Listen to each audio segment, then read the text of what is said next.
नमस्कार बंधुरा आमी राखी और आमार चैनल बांगाली रान्नाघरे आपनादेर सबाइके वेलकाम जानाच्छि। सबाइके जानाई शुभ पयला बैशाखेर आगाम शुभेच्छा। नतून बछर सबार खूब भालो काटुक। और पयला बैशाख मानेई किन्तु आमादेर सबार बाड़ीतेई एकटा जमाटी खावा दावा हय। और ताई जन्यई आजके आमी एकटा फाटाफाटी चिकेनेर रेसिपि आपनादेर साथे शेयर करछि। आशा करी आजकेर रेसिपिटा भालो लागबे। जोदि भालो लेगे थाके अवश्यई भिडियोटाते लाइक शेयर कमेंट करते किन्तु भुलबेन ना। चलुन ताहले आजकेर এই রেসিপিটা আমরা দেখে নিই। আমাদের আজকের এই চিকেনের রেসিপিটা করার জন্য এখানে আমি নিয়ে নিয়েছি প্রায় 600 গ্রাম মতো চিকেন উইথ বোন। আর চিকেনটা আমাদের রেগুলার সাইজ করে কাটা আছে আর এটা পরিষ্কার করে ধুয়ে রাখা আছে। এখন আমি প্রথমেই চিকেনটাকে কিছু মশলা দিয়ে ম্যারিনেট করে নিচ্ছি। প্রথমেই এর মধ্যে দিয়ে দিলাম প্রায় হাফ চা চামচ মতো হলুদ গুঁড়ো, দিয়ে দিচ্ছি হাফ চা চামচ রেড চিলি পাউডার और स्वाद मतो एकटू लवण दिए दिलाम। एखन खूब भालो करे प्रतिटा चिकेनेर गाये भालो करे मशलागुलो माखिए निচ্ছি।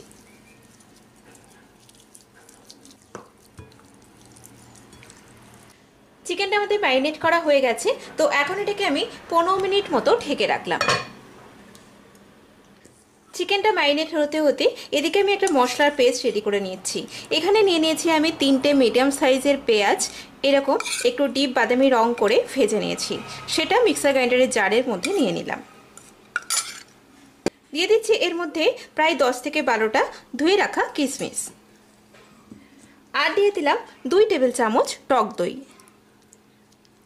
এই পেস্টটা আমাদের রেডি করা হয়ে গেছে। আর এখানে আমি নিয়ে নিয়েছি প্রায় 2 টেবিল চামচ মতো লিকুইড দুধ। এর মধ্যে দিয়ে দেব 1 চিমটি মতো স্যাফরন।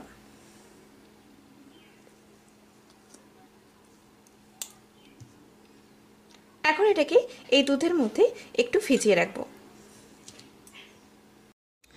আমাদের আজকে রেসিপি করার জন্য এখানে একটা গ্যাসে কড়াই বসিয়ে দিয়েছি। আর এখানে প্রথমেই দিয়ে দিলাম আমি 2 টেবিল চামচ সরষের তেল।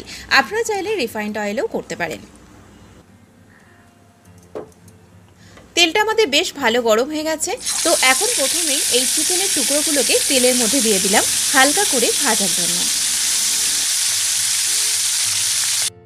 খুব বেশি ডিপ করে কিন্তু এই চিকেনগুলো ভাজার দরকার নেই, এগুলোকে একটু হালকা করে উল্টিয়ে পাল্টিয়ে আমি নামিয়ে নিচ্ছি।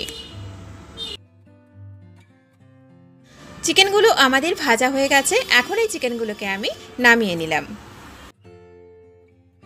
চিকেনটা ভাজা হয়ে যাবার পরে এই যে বাদবাকি তেলটা রয়েছে এই তেলের মধ্যে আমি প্রথমেই দিয়ে দিলাম আদা রসুন বাটা।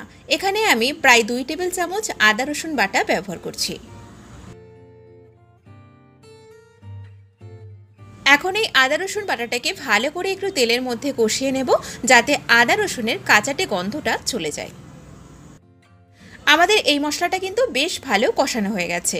এখন আমি দিয়ে দিলাম যে ভাজা পেঁয়াজ, টক দই আর কিশমিশ দিয়ে যে মশলার পেস্টটা রেডি করে নিয়েছিলাম সেটা দিয়ে দিলাম।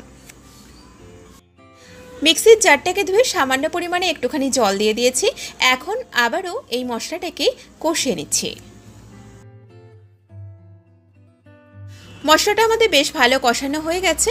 তো এখন আমি এর মধ্যে দিয়ে দিলাম স্বাদ মতো লবণ, দিয়ে দিচ্ছি এর মধ্যে হাফ চা চামচ রেড চিলি পাউডার, আপনারা ঝালের পরিমাণটা নিজেদের স্বাদ মতো দেবেন। আর দিয়ে দিচ্ছি এর মধ্যে হাফ চা চামচ হলুদ গুঁড়ো। আবারও সব মশলা ভালো করে মিশিয়ে নিচ্ছি। আর এর মধ্যে যেহেতু আমি টক দই দিয়েছি তাই স্বাদের একটু ব্যালেন্স আনার জন্য এর মধ্যে দিয়ে দিলাম খুব অল্প পরিমাণে হাফ চা চামচ মতো কয়েকটা দানা চিনি।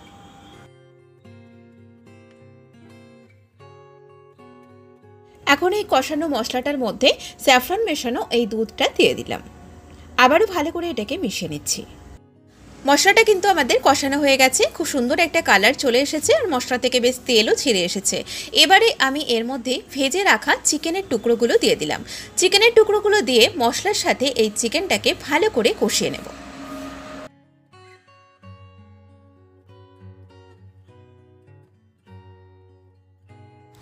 দিয়ে দিলাম এর মধ্যে 4টে থেকে 5টা চেরা কাঁচা লঙ্কা। এখন এই চিকেনটাকে প্রায় 8 থেকে 10 মিনিট মিডিয়াম ফ্লেমে ঢাকা দিয়ে দিলাম যাতে চিকেনটা আমাদের খুব ভালোভাবে সেদ্ধ হয়ে যায়। বেশ কিছুক্ষণ হয়ে গেছে, ঢাকনাটা খুলে দিলাম। দেখুন চিকেনটা কিন্তু আমাদের বেশ ভালো সেদ্ধ হয়ে গেছে। আর এর মধ্যে কিন্তু কোনো এক্সট্রা জল দেওয়ার দরকার নেই, কারণ দেখুন গ্রেভিটা বেশ সুন্দর তৈরি হয়ে গেছে।